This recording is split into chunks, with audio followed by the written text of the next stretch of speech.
Hey guys, welcome to another episode of the Meatgistics podcast. This week, we have another special guest with us. Thank goodness, so I don't have to sit here and talk to John by myself. But this is going to be a great episode. I'm sure you guys are going to love this one, so stay tuned. But before we get into the meat of the episode, we have to get to the most important thing of the day, and that is the beer of the day. So I'll start things out. I got a new beer here. This one is from Zipline Brewing Company. They're out in Nebraska, and this one's kind of different. I had never seen this one before. It's a hazy IPA. I'm going to butcher the name of it. I'm going to call it Azakazia, maybe. It's a 7.5%. It looks like a decent beer.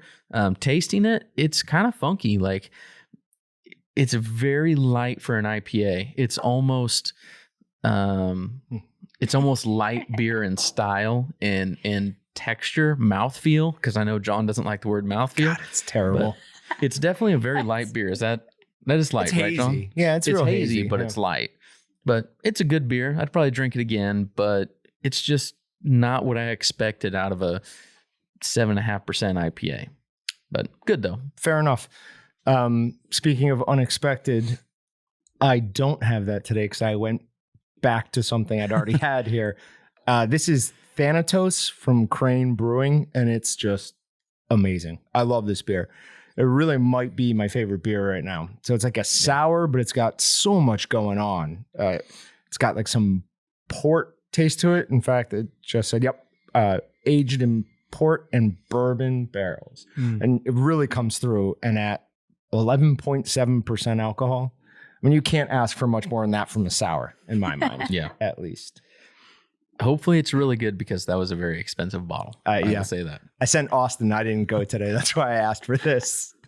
We'll see if anybody questions my next expense report. So go ahead, Brittany. Oh, I get a share. Awesome. I'm drinking a wild sour. My sister actually introduced me to these, which is funny because she's not a big sour drinker, and I love them. Super smooth, really light. I'm so happy to have another fan of the sours on here. They all look at me like I'm crazy. Right. But they're awesome. You know, the great thing about drinking sours is hardly anybody else likes them, so there's just more for you. Yeah. You don't have to worry about people dipping into your six-pack. I think we need to have her on more often. I'm enjoying this so far. You just want a fridge over there loaded with sour beers instead of IPAs. Fair enough. That is true. Well, from there, let's get into the rest of the episode here. So Brittany is with us today. Brittany is from a company or a nonprofit called Outdoor Mentors, and we had Mike Christensen on from Outdoor Mentors already. So Brittany is another one that works over there. Brittany, can you tell us very briefly on Outdoor Mentors to remind everybody what Outdoor Mentors is, but then get into mostly what do you do and what is your responsibility there? Yeah, would love to. We Pass It On Outdoor Mentors is a nonprofit, started 18 years ago in 2002, aiming to serve kids in the outdoors who are very underserved, underprivileged, kids who are part of like Big Brothers, Big Sisters programs or Youth Horizons, kids who absolutely would not have a chance to go out and go hunting without an organization like us. Been going, like I said, for 18 years, matching kids. I match to a little sister and I take her out hunting all the time. It's a blast. Fast forward to about June of 2019, I was brought on full-time as director of field operations for kind of a new approach, a new initiative we have, and it's a shooting sports outreach program. So in Kansas, the Kansas State High School Clay Target League has about close to 2,000 kids shooting trap in it from east side to west side Kansas, which is just mind-boggling to me because I graduated high school in about 2011, and archery wasn't in schools, fishing wasn't in schools, definitely hunter ed wasn't in school. So, I mean, non-existent at all. Fast forward to, 8 years later, and we have a full-blown league developed where kids can shoot trap and it really perfect their skills recreationally. That's awesome. Growing up in New York, I mean, there's some gun culture, but it's out in the farms more. Awesome to see what an organization can do, like the effect that you guys and other organizations that do similar things. Well, not similar, but do things in the same vein. That's amazing. In less than 10 years to go from it being unheard of basically to 2,000 kids in Kansas alone. I definitely would have done that if I was in high school and I Right. had a team. 100%. I wish that was there when I was in high school. That's And I graduated in 2007, so a little bit before you. But yeah, that was like something that didn't even cross my mind or wasn't even like remotely an option when It's I was pretty in high cool. school. I would love that. We're not going to give the date I graduated high school from. Come on, it's fun. We'll just guess it. Many years ago. Many years. You would have been like 1997. You're about 10 years older than me, so Yeah, 98. 98. Oh, Year younger than you thought I was. Yeah. I'm just making sure the viewers know how old you are. You're the oldest one on gotta set. keep just everyone saying. honest. Yes, here. I am. Gotta keep everyone honest. More wise. Definitely not. That's not accurate at all. She clearly hasn't I was listened trying to to enough of the compliment. podcast. So I don't want to jump into like straight negative, but on the other hand, I'm going to. Uh-oh. Interesting. What are you seeing like for shooting sports outreach in the midst of COVID? Because we're talking about high schools, and obviously that's a really big question right now. And I know some Kansas high schools, if not all, have already said they were canceling fall stuff. So what are you doing? What are you thinking about? What are you planning? Like, how does it change what you're doing right now? Yeah, it definitely cramps my style, right? As everybody else's. We haven't received much like negative feedback plan hunts. Why? Because you're in the outdoors, you can be socially distant and responsible, and typically you're probably going to shoot your own gun, your own ammo, and not have to share equipment. So what we've kind of redone, I guess, moving forward is instead of like putting together dove hunts, which is what I'm doing right now, we're not having a fleet of 12 kids go out with 6 mentors. We're keeping it more 6 kids, 3 mentors. So we're groups of less than 10 where, kids can feel comfortable, parents can feel comfortable letting their kids go out and hunt. And my mentors are, loving it because they're experiencing what one of my Ducks Unlimited guys said today, like the duck depression where you can't do anything. And so it's been kind of rejuvenating for some of these folks, I think, to start talking about planning hunts and whatnot. Yeah. So that's good. That's really good. We had to actually cancel most of our turkey season, actually all of it. I had about 26 turkey hunts lined up, and that was super sad. The worst email sent ever. I think I took a half day that day because I just sent out all these emails of cancellations, and I'm like, I'll see you guys tomorrow. But go home and do some self-care. Exactly. A bit of drinking, I suppose. Exactly. Yeah. So obviously we're trying to be responsible and safe during COVID, and that's our priority, but we're going to see what we can do. We're excited about it. Cool. Yeah. So are you in charge of matching kids with bigs? Basically? So nope, that's more of our traditional program. Okay. So I'm leading our shooting sports program. So basically what that means is I network with all of the coaches in the league, landowners, Okay. conservation groups, and I basically plan out hunting opportunities for them and then have mentor groups like conservation groups facilitate the hunt, mentor the hunt. So you're not necessarily involved with the shooting clay teams. You're getting that information and trying to match them to actually get out in the field and hunt? A little bit. Not Yeah. quite. So we're working directly with the teams and getting the teams directly out on hunts. Okay. We're just matching them with conservation groups in their area. So it's more like a team morale building, right? Yeah. I don't know if you guys ever played sports, but I played college softball. So like every year our coach would put together different activities for us to go do to build our morale and strengthen it. And a lot of that was not dealing with softball at all. So it's kind of like, how can we plan a hunting opportunity so these kids can take their skills from trap shooting to hunting? Yeah, which is kind of cool. So we lean really closely on the coaches just to get in touch with the kids. And then otherwise, I'm just planning hunts for all of these kids to go out. Yeah. That's awesome. It's good. I mean, I've often said that I think I have the best job in existence. But I mean, that's a I close got a second. good I mean, job. You really do. I got a really good job. It's good gigs we have here. It is. And I do It is. everything I can to make sure this doesn't get messed up. So I like to usually start every conversation like, man, I have the best job ever. I'm going to tell you why. We got to plan 89 different hunts last year from June to March. We served 220 kids on these shooting sports teams. We touched 44 out of the 74 high schools. I mean, it was just received exceptionally well for a first year out. And I just rode this high the entire year. Like, this is the best thing ever. Nothing's going to slow me down. And then, COVID. Yeah. terrible. Absolutely terrible. So throw a little bit of humor in here. Humor's good. Since John thinks he has the best job, I just want to bring him down to earth and let him know that I have the worst job ever because I have to manage John, and there is no managing John. I always pick one thing that I'm super bad at and just keep being bad at it. And it usually has to do with time cards. Usually, I thought we were over that, and then I brought that right back. So I brought that right back.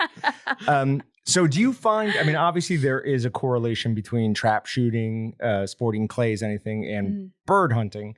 Are the kids instantly successful at it, or does it take some adjustment? Yeah, it's a good question. They're not very successful. Really? Yeah. And if you think about it, trap shooting, skeet shooting, even sporting clays, you're stagnant, you're standing still, your gun's mounted, and you're saying pull. Mm-hmm. Well, you don't really walk through a field and say, pheasant, get up. That'd be super ideal. That'd be awesome.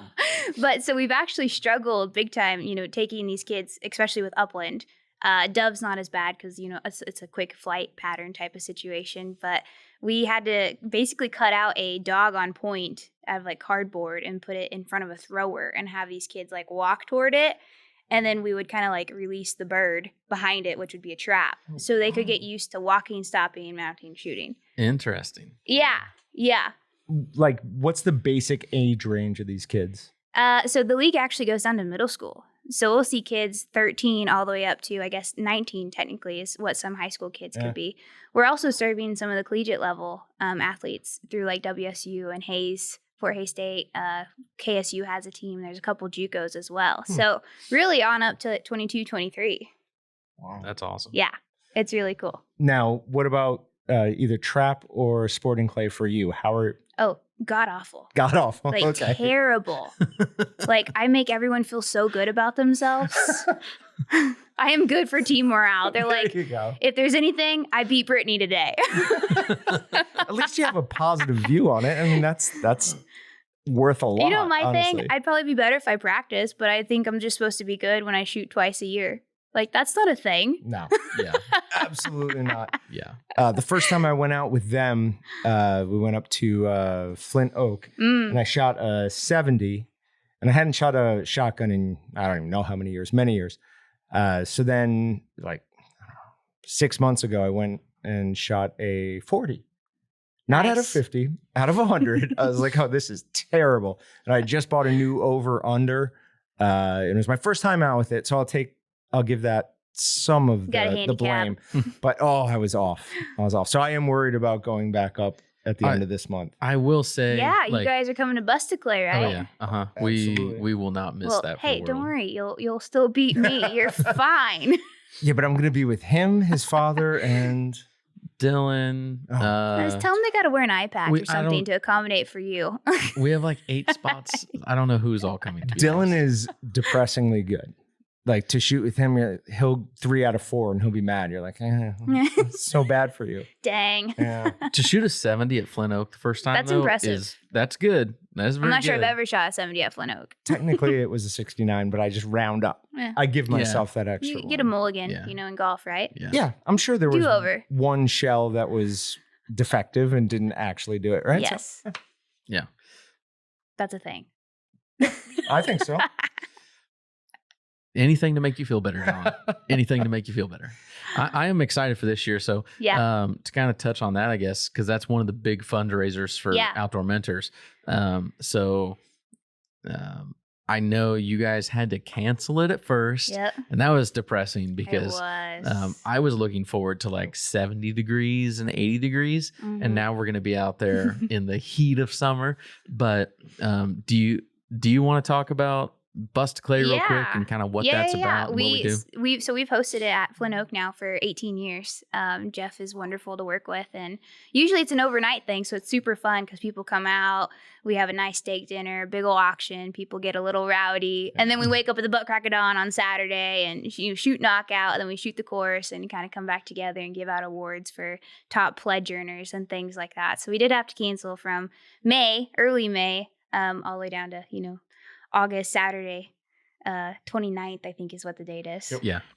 So instead of doing a 2-day kind of stay, we're just doing a 1-day event and welcoming people of anywhere to come out for $150 and shoot and partake in our auction. We've had to modify things, but I'm just super thankful we can have it. It being historically in the nonprofit world most of my professional career, it's very unheard of to have a nonprofit or a fundraiser go for 18 years and not change it. Yeah. Usually they flop or they just have to be rejuvenated or just, discarded and something new creative comes up. So this has been successful for us for a long time and it's fun. It's a good way to engage our sponsors and I'm just glad we can have it. Yeah. Yeah. Yeah. Yes. I mean, Flint Oak is a gorgeous place to go. It is. The first time I went there, I didn't believe my guidance system. I'm like, it's definitely not down that road. So I went the other way and I actually got onto their property and was driving up through the back hills. Like, I don't know if you remember, the big water tower? Yes. I was on the other side of that and I called Dylan. I'm like, Nice. dude, I'm lost. And he's like, well, what do you see? I said, a water tower. He goes, well, then you can't be too far. So finally I drove over the hill and I'm like, oh, what did I do? And when I go to left, that I was just like, this is exactly the road that I decided I didn't need to go down. It's furious at myself. But yeah, I absolutely love going to that and I'm excited for this year. It makes you feel like you're not in Kansas. It's like a little blimp of heaven. That's the perfect. That's absolutely. So Yeah. I love Kansas for the people. I'm a huge fan of the We're people pretty here. good folk. Absolutely. Like my wife and I like it a lot better down here than we did in New York. But I hate the scenery. I'm so sick of the tallest hill around being the highway overpass. I want some valleys. I want trees higher than 40 feet. And I want just like some mountains. And there's none of that. But out there kind of is. A little bit. Yeah. A little bit. That's why I Man, like it so don't much. move to Western Kansas. You'll be super disappointed. No, I would never do that. You should move to Western Nebraska because I think Nebraska is worse than Kansas is. Yeah. Go out there and Children of the Soak corn. it up. Yeah. No. I would run away and hide from that in an absolute second. I can't do. I need something around me or to go somewhere occasionally that has some beauty. I don't know. Yeah.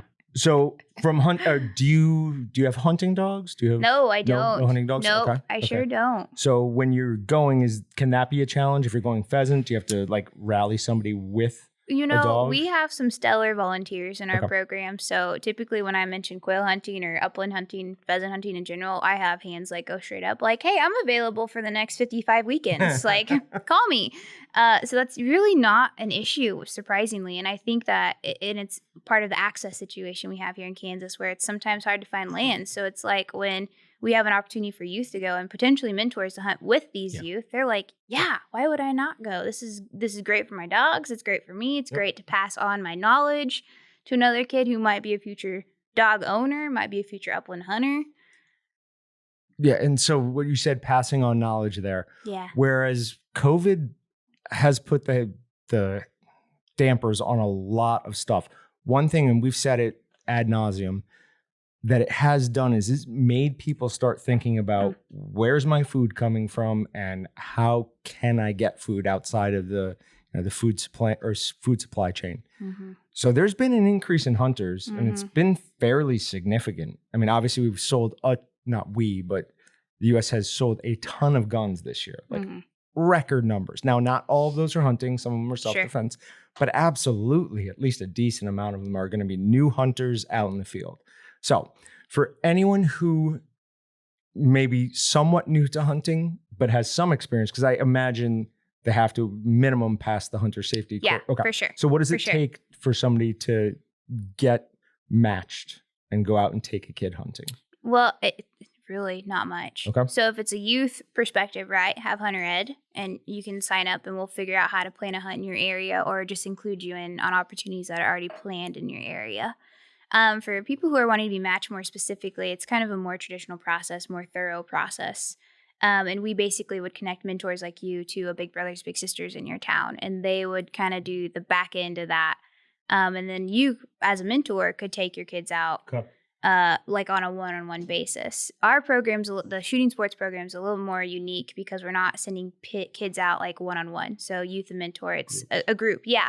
Part of that one is safety, right? Like we don't ever want to send kids out with mentors in a one-on-one fashion that are unsupervised. So we usually include a parent or a parent kid mentor, parent, brother, mentor, parent, some type of guardian figure, mentor, especially on like deer hunts and turkey hunts, things like that.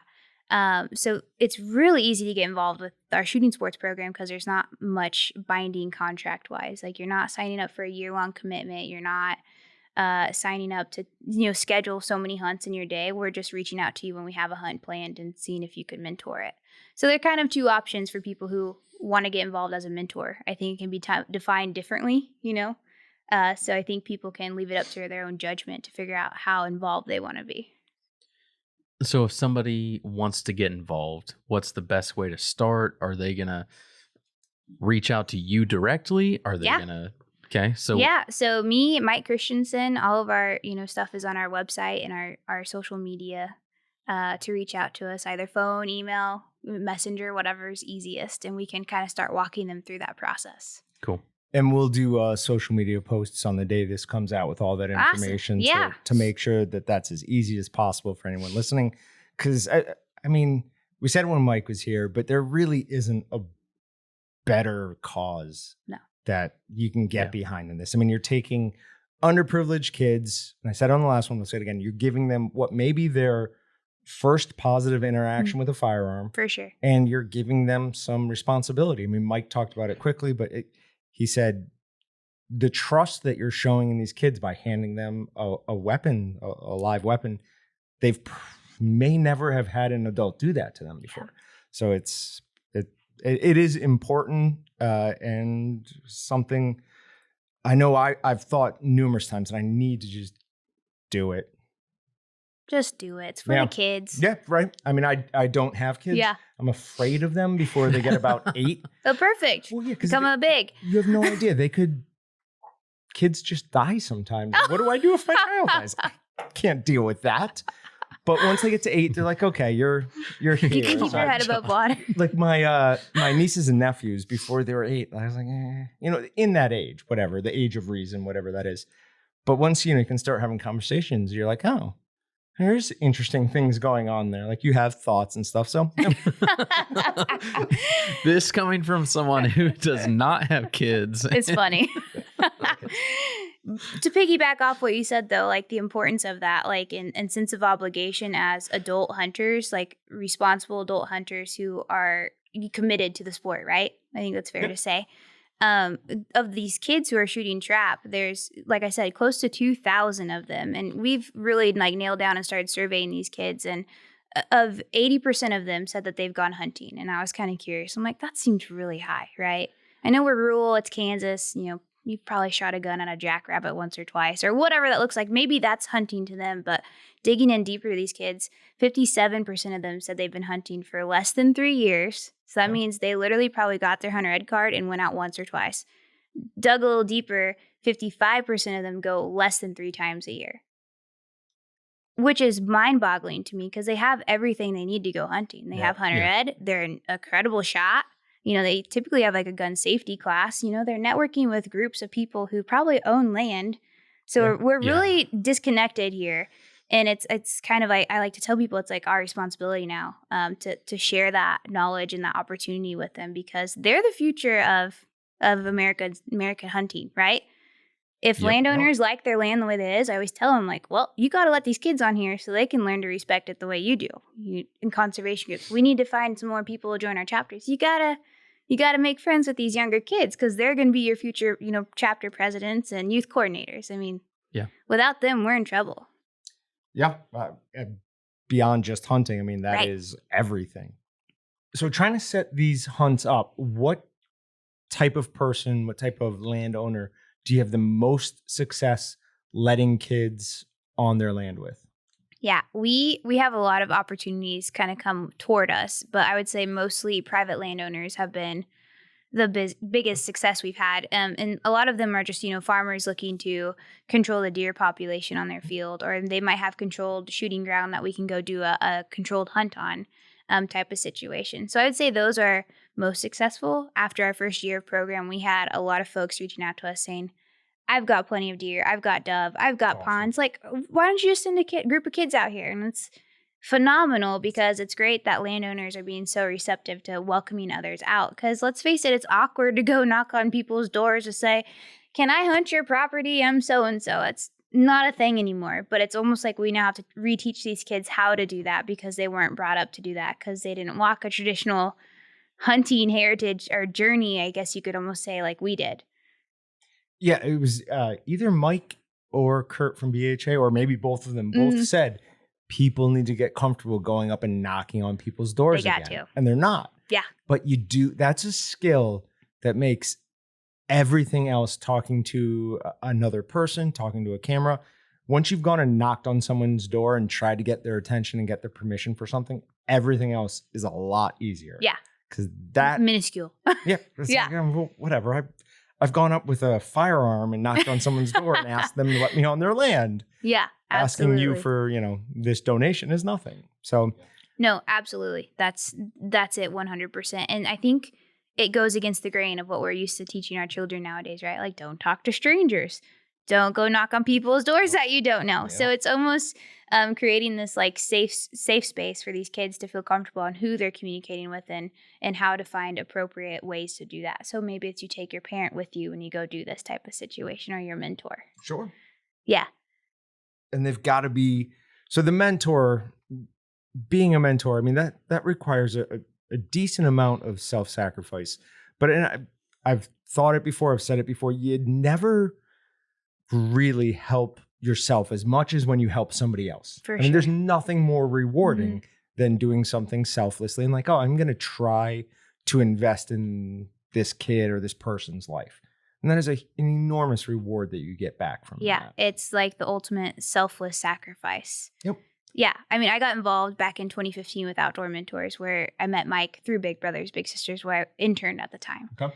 And he's like, hey, I heard you're from Western Kansas. You like to hunt and shoot guns. Do you want to mentor some young girls? I'm like, who are you, one? And sure, I'll give this a try. Sounds safe and interesting.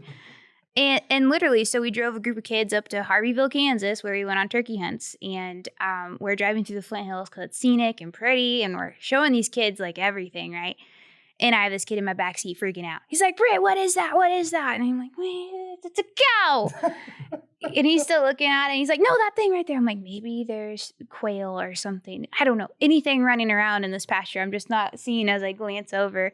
So I pull over just, because we have time. We're just hanging out. And I'm like, are you looking at this thing right here? And he's like, yeah, what is that? I was like, that is a beef cow. And he looked so embarrassed, though, because he was, you didn't know what it was. Right. Didn't realize cows weren't just like black and white dairy cows. And I thought in my head, holy cow, this is the most important program I've ever been part of to date. I mean, I still say this every day, like, this is so important because our kids don't see dirt roads. They don't know if shotguns are good or bad because of their experiences. They sure as heck don't shoot them. And more importantly, they can't tell wildlife from wildlife. We're sitting in a blind and I have kids go, what is that noise? I'm like, that's tree branches rubbing together, or what is that thing? I'm like, that's a cardinal. Like, it just blows my mind how important it is to share those opportunities with kids, and because they're not getting them, right? They're not getting them in their backyard or on their cell phones or in their schools. And you have to kind of.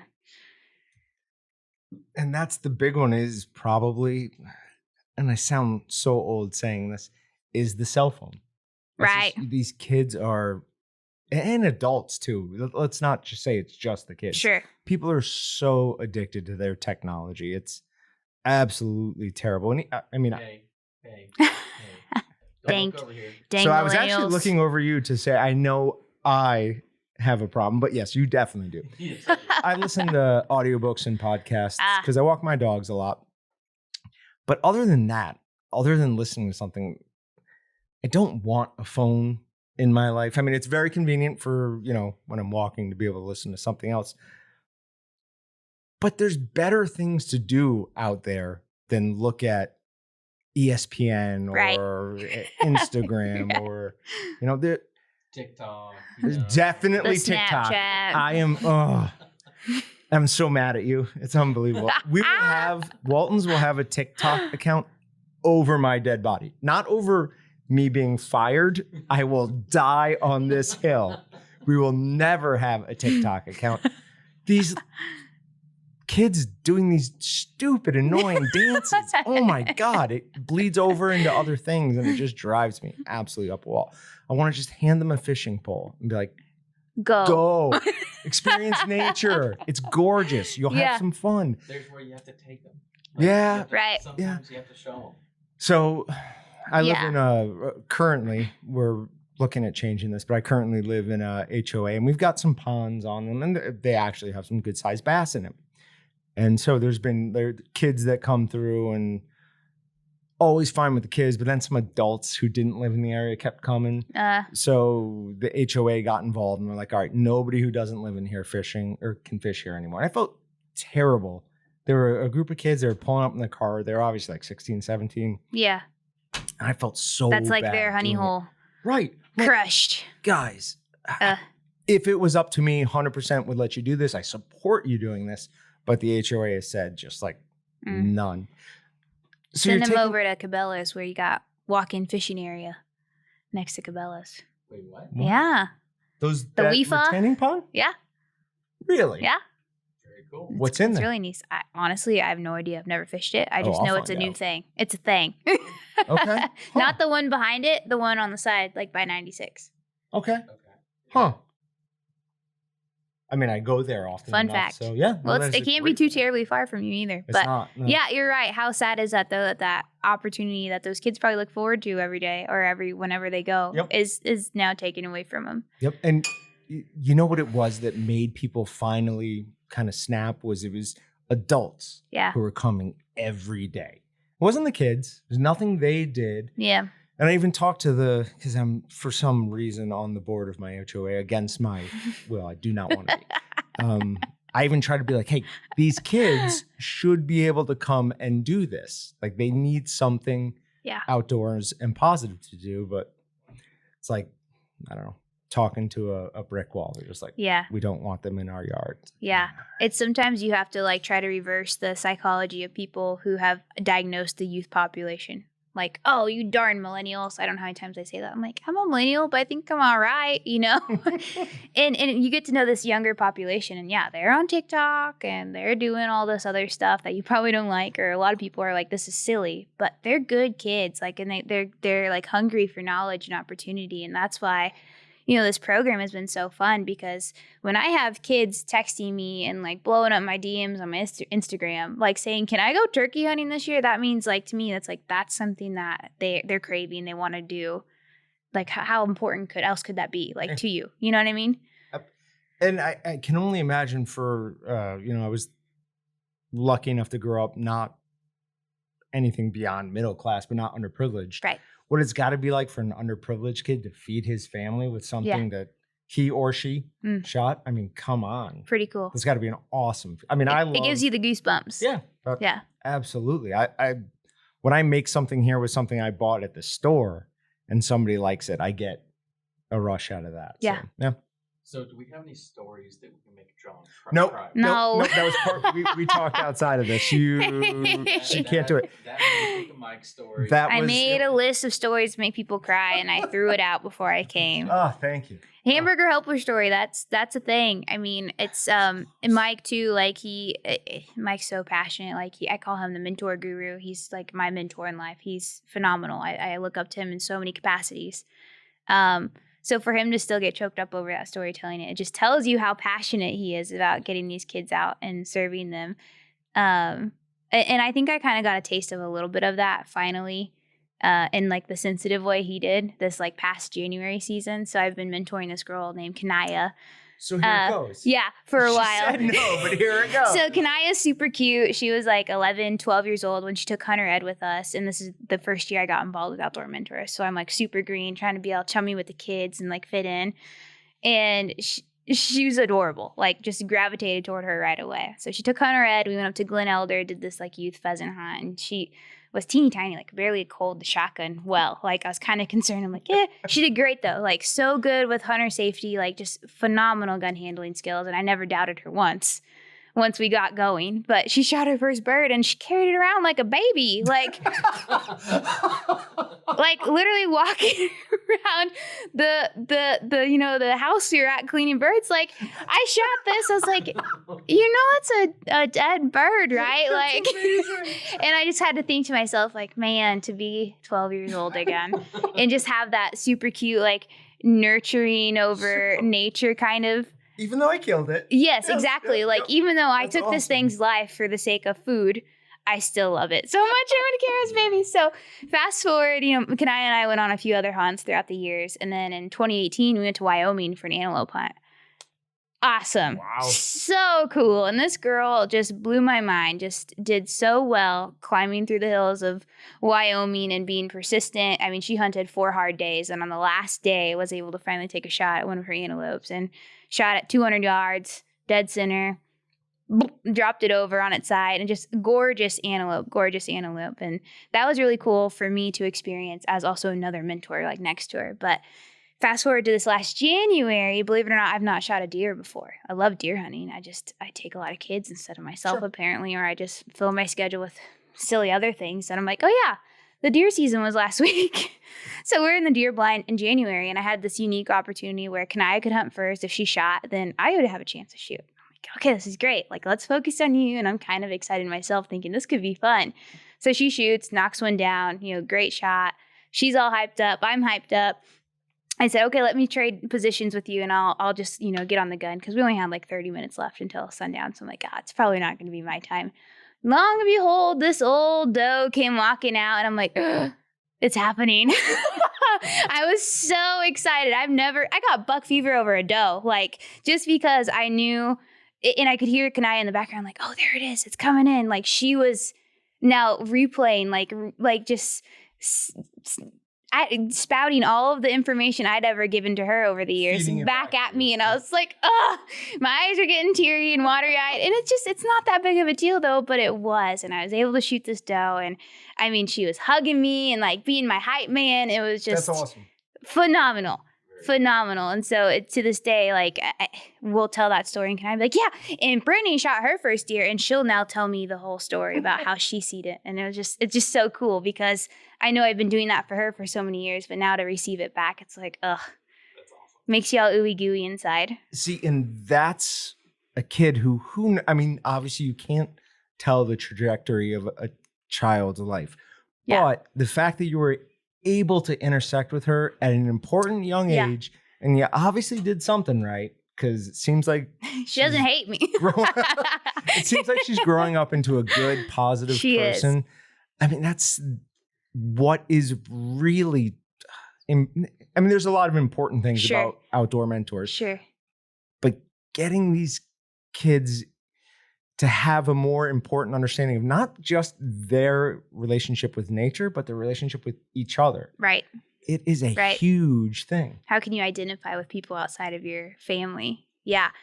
It's so important. And that's what I've loved about taking these young girls out so much. I think as a female, it's hard to sometimes connect with other girls your age, because girls are just hard sometimes. Let's face it. There's a lot of hormones. There's a lot of just stuff. And I just love sitting in blind with some kids and just hearing all about their woes and their excitement, and like, I've got this boyfriend, or I got this guy that likes me, or I've got this. And it's just so cool to like try to navigate them or just give them subtle advice. And it's fun to see it play out 2 years down the road and see what comes from it. And you learn a lot about them. And I hope that does go full circle someday, and they can then give it to somebody else. And I think that's the point, right? You like mentor so they can mentor others. Absolutely. Yeah. That's the point. Yeah. Yep. Yeah. Taught, growing up in upstate New York, we were more fishermen than hunters, but I taught 2 of my nephews how to hunt, and they have both taught cousins of mine. Or I'm sorry, how to fish. They've both taught cousins of mine how to fish. So kind of paying it back. Yeah. That is important. If we don't, you said it earlier, if we don't keep passing down knowledge to the younger generation, it's gone. Forever. It's gone. Yep. And it's never coming back. So grab a kid, teach them as many things as they are willing to learn from you, right? Yeah. So this might be a little bit selfish, but one thing you have to remember is that even if you don't get like the younger generation out hunting, and you're not doing that actively now, like you need to, because if you don't do it, like I'm not old, so I'm going to say the older generation, you still need to focus on that, because if you don't, like hunting populations from like, whatever, 65 to 20, whatever the normal age range is, we look at stuff like it's going to dwindle on the lower side. Sure. And then when it dwindles, we're not going to sell as many hunting licenses. We're not going to have as much money to put towards our local state conservation groups, our state wildlife departments, and even the federal groups. And we're going to start to lose land and availability and all this stuff. So it's one of those things where we need to help out the younger generation to be involved so we keep things growing. Or even if you don't do a lot of that, like start now, because at least take the selfish aspect and say, I'm not going to have something in 10 years, 15 years from now, because if things don't keep growing from the younger generation, we're not going to have the things we have today on land availability, hunting areas, everything. It grows or it dies. Yeah. I mean, It's that's up. it. Yeah, it's up to us. I mean, it's So, Kurt from Yeah. BHA, he Yes. was in here a couple of weeks ago, and we were talking about this very same Yeah. thing. And I can't remember what the percentage is. I think it's 30 something percent of the US land is actually owned by the federal government. I'm not I'm not some crazy militia guy, but I'm not a huge fan of our federal government. I would prefer more states' powers. But we were talking about that back and forth with the Great American Outdoors Act and the Land big stuff. Conservation. Yep, big stuff. And I had kind of a misunderstanding of the Land and Water Conservation Act and how that all factored into, or what the finances were behind that. But he brought up the best point, and it's that this is it's certainly the only country that was founded on the premise that a king or a family doesn't own the wildlife on their property. That's all of our deer. So we all have a responsibility to take care of that. Yes. It's incredibly important. And I wonder if people understand how unique that is. Yeah. That's not the way it is over in Europe. Yeah. I mean, back probably maybe over 100 years ago, if you poached a deer, you were killed for the king's deer. Like, you were stealing from the king, Right. or how they saw it. Right. But I do see some things happening now, specifically with groups like Outdoor Mentors, who are trying to get the younger generation involved with nature and the hunting and everything that goes with it. But man, it's just nerve-wracking looking at things like, are we going to be able to continue passing this down? Yeah. Well, and that's the fun part, is that we have every day to wake up and change that. I like to think like every day I have to make 45 phone calls to landowners and conservation groups. I'm like, this kind of stinks sometimes, and it's hard work and it's a headache, but hey, like, I'm getting 45 more kids out because of it, or whatever the odd number is. Or I'm reaching out to landowners to encourage them to shift their perspective in their land owning to like welcoming kids outdoors. Like, you don't have to take all those deers yourself. Why don't you let these kids shoot 3 does? I mean, it's kind of fun. I like the challenge. Sure. We all need to take on that perspective, though. Like, we all need to kind of shift that and say, like, how fortunate we are to live in a place where this is our privilege to go out and hunt, private or public. Absolutely. And it's easy to be here and sit with you and have you say that. But we really do need people who aren't involved in this type of stuff to get involved. So we said it earlier, but the easiest way to get involved with Outdoor Mentors, and we'll post links, is direct one-on-one interaction, right? Absolutely. Okay. Call me, message me, email me, whatever. So we're not going to put your phone number up there. We're not going to do that to you. Shoot me an email. There you go. Send us a Facebook message on our Facebook media, Outdoor Mentors. It's a good handle to find us at. Sure. It's easiest way to get to us. Awesome. So what's the best way if you don't get personally involved, like physically, like helping out, mentoring, going on hunts? obviously there's always a monetary side to things. Sure. What's the best way to donate at least? Yeah, that's a good question. We are 100% operating on fundraised dollars. I mean, that's how we exist today with sponsorships. We welcome sponsorships at any level, from $500 to whatever you want to give. But we also auction and do raffles on a pretty consistent basis. Right now we're raffling a, I guess, northeastern Kansas deer hunt. A big buck, basically, trail camera. You go to a blind, it's like semi-guided. Mhm. So you can get on there, buy raffle tickets to potentially win this tag, basically, where all those dollars go back to us. So that's not your style. We have a very simple giving option through our website where you can give or pledge any dollar amount you want. Okay. Are we allowed to talk about the potential upcoming raffle? Yeah, let's talk about it. Okay. Let's go. I've been pumped about this. Okay. So coming up soon, this episode's going to come out in a week or so, right? Yeah. Yep. Okay. So by then we're going to be a little bit closer. Last I talked with Mike anyways, we were looking at a few weeks out because he was recommending we wait till we get our last grinder in stock. I don't think I told you that, John. So surprise. Hey. It'll be fine. But we're waiting to get that one in stock because Mike thinks, and from talking with him, I agree, we're going to sell out of these tickets in about a week. I agree. But we have, I want to say the package is up to about $2,700 now.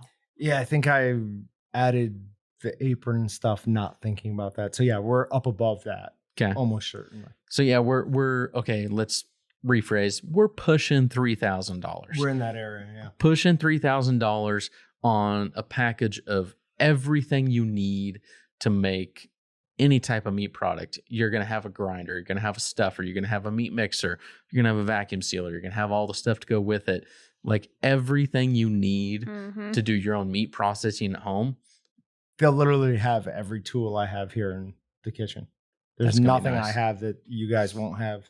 Are they going to have the Jetsons Malore? I didn't say. Oh, I will absolutely send that to the.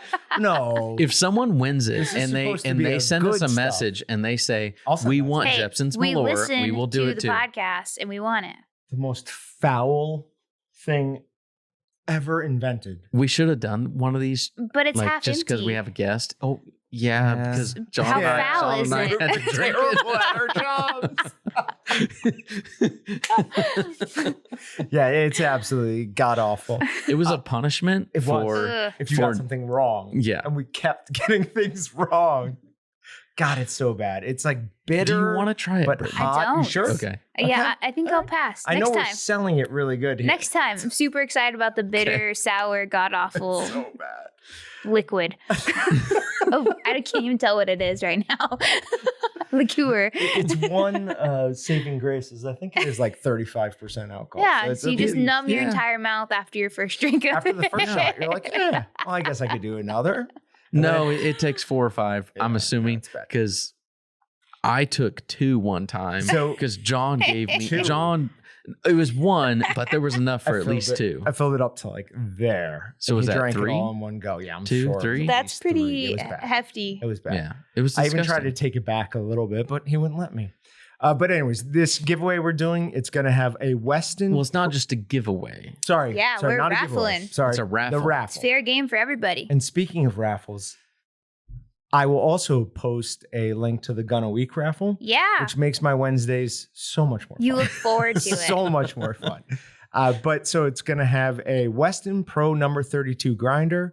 It's going to have a Weston 10 tray dehydrator. It'll have a Walton's 11-pound sausage stuffer. It's going to have a full set of Walton's boning and cook style blades. It's going to have a Weston 44-pound meat mixer, which hooks up to your meat grinder, so it does all the mixing for you. We're going to have a Weston 1100 vacuum sealer plus an assortment of vacuum bags, I believe. Yeah. We're doing that? awesome. Okay. And a sous vide cooker. So you can cook things sous vide with your vacuum bag. Our new Walton's awesome, which is working out really well. Our new waterproof thermometer. I feel like I'm leaving something out. That's a ridiculous list right there. There's Phenomenal. There's Right, literally yeah. like 40 Phenomenal. things on the list. Yeah. Like there's 40 items in there. It's insane. Oh, And go ahead. the Meatgistics leather apron, which Oh, is yeah. probably The Yay. leather probably apron. the reason they're entering. Let's- It's not the grinder. Everybody needs a leather apron. It's the leather apron. You're That really would make not most cooking sense. until you have a leather apron. Yeah. I agree. I'll be honest, it's kind of overkill. But on the other hand, it is the last apron you will ever have to buy. Exactly. And it is amazing. And It is. stylish. It I have one at home Yeah. and I love it. It is perfect for everything. You can do whatever you want to it and you can't hurt the thing. So, Yeah. but we were gonna have we're gonna have this out soon. We'll send out some emails on it. We'll definitely be on social media. Yep. We'll let you guys know how Yeah. to enter. We're selling 300 to 600 tickets, give or take, somewhere in there. Like $20 a piece. So for $20, you can have a chance Mhm. at winning almost $3,000 worth of product. It is going to be amazing. So as many of you guys that enter our monthly giveaways, Mhm. all of you that do that, spend the $20. It's going to go, we don't take a cut. We don't take anything. We donated everything. Weston also appreciated Yep. what we were doing. Absolutely. And Weston contributed a few of the items. They gave a couple things in as well. So it's a Walton's and Weston deal. But we're not taking a single penny out of it. It's every penny you guys donate goes straight to Brittany and Mike and Outdoor Mentors and what they're doing. So I would encourage everybody to just follow along, look for that email and look for the social media post and spend your $20. Get in there. Yeah. Like it's worth it. Yeah. And it's not just for us, right? It's for the kids. Oh yeah. So whenever I have a hard time, thinking about donating, it's you're not donating to Mike and I or the program. You're donating to the thousands of kids we're going to serve. And Yeah. super appreciative for Walton's and both of you guys in that capacity. I mean, we wouldn't be here today without people like you. So Well, that's very nice to hear, but our job is, at some point, easy compared to yours. Yeah. We just run a business. You, best job ever. well, all right. So, but no, we're gonna fight. We'll fight it out. Eventually, you will understand that I have the best job ever. I don't have to call random people 45 times a day. I just make sausage. No, I'm just kidding. I can have you do that. No. Do you wanna do that? No, You no, should. no. In between like what have I done? stuffings. Yeah. What have I done?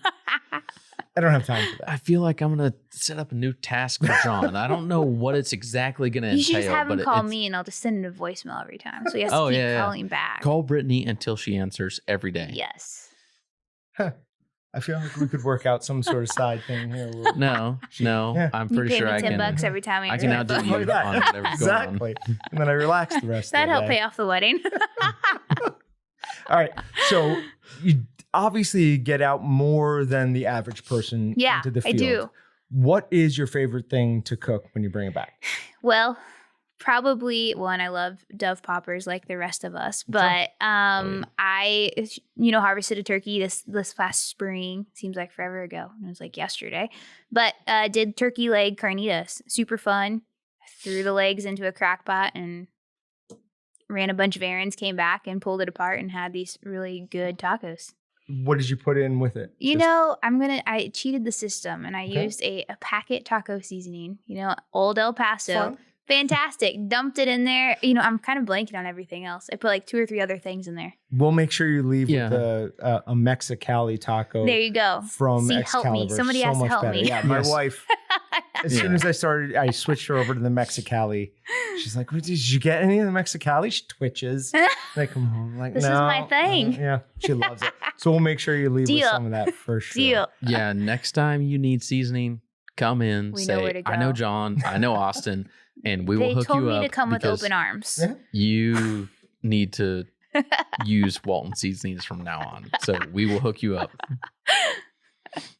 Perfect. Can't wait. But all right, is there anything else you want to cover?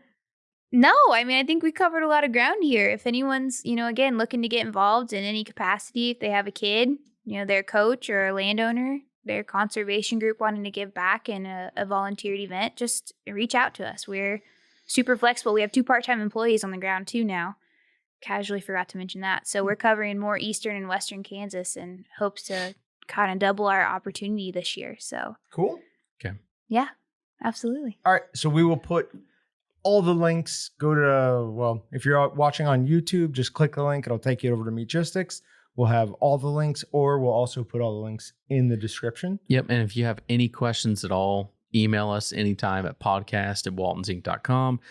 Whether it's about Outdoor Mentors or us, we can always get you in touch with the Outdoor Mentors group, Yep. Brittany, Mike, Absolutely. whoever. So whether it's about the show, about Outdoor Mentors, email us, let us know, podcast@waltonsinc.com. Yep. But we are not giving out your Cell phone number. cell phone No, number. Yeah, we will give Or out my our email address Instagram if handle. necessary. Definitely not the cell phone number. If you want to give out I your don't. other... Absolutely okay. not. No. Terrible. No, not your cell phone, but do you want to give out anything else? Like you said something about Instagram. You want to say your Instagram handle? Nope. You can Okay. follow us at Outdoor Mentors. Okay. Outdoor Mentors, look up everything Find Outdoor us Mentors all on Outdoor social media. Mentors. We're and on the that's where you're going. Instagram, the Facebook, the Twitter. I think we have a LinkedIn. You guys have a LinkedIn? We're savvy because we're just that kind of caliber. We're trying. Who Do has a we have LinkedIn? We don't Yeah. Pass It On Outdoor Mentors has a We kind of LinkedIn. do. Like So it's they're there. better than us at social media. Yeah, probably. Gosh. John, that's your fault. Yeah, I'll take that. Task All right, list. guys. Thanks so much. Go ahead and leave a 5-star review if you're listening to this. And please like the video if you're watching on YouTube. And Stay tuned next week. I'm sure we have something amazing cooked up for next week. you think it's a special episode, huh? I hope so. I gonna don't know. I have no idea what's happening next gonna be week, but you it's and going to me. be amazing. It's going to be you and me. Okay. That's All right. pretty amazing. Have a good night, guys.